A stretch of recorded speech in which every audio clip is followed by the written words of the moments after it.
Tim kuasa hukum tersangka Alex Usman Selasa siang mendatangi Bareskrim Mabes Polri. Rencana kedatangan tim kuasa hukum tersebut untuk mendampingi kliennya menjalani pemeriksaan lanjutan sebagai tersangka terkait kasus pengadaan alat penyedia listrik cadangan atau UPS. Namun Alex Usman yang kini mendekam di rutan Bareskrim Polri gagal diperiksa karena Bareskrim tengah mengadakan rapat internal terkait kasus UPS. Informasi pembatalan ini disampaikan kuasa hukum Alex Usman, Eri Rosatria. Sementara itu, saat disinggung tentang permintaan penangguhan penahanan terhadap Alex yang tengah sakit di rutan Bareskrim, Eri enggan berkomentar perihal tersebut.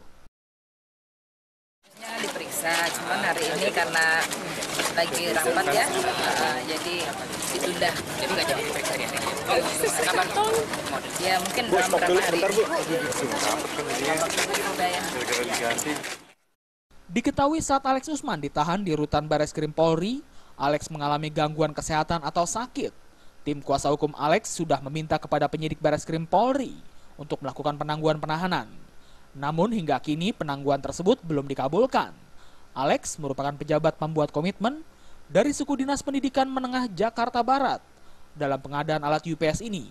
Selain Alex, ada satu nama lagi yang telah ditetapkan tersangka, yakni Kepala Suku Dinas Pendidikan Menengah Jakarta Pusat Zainal Sulaiman. Dari Jakarta, Henry Fajaryadi melaporkan. Jadi ditunda pemeriksaan.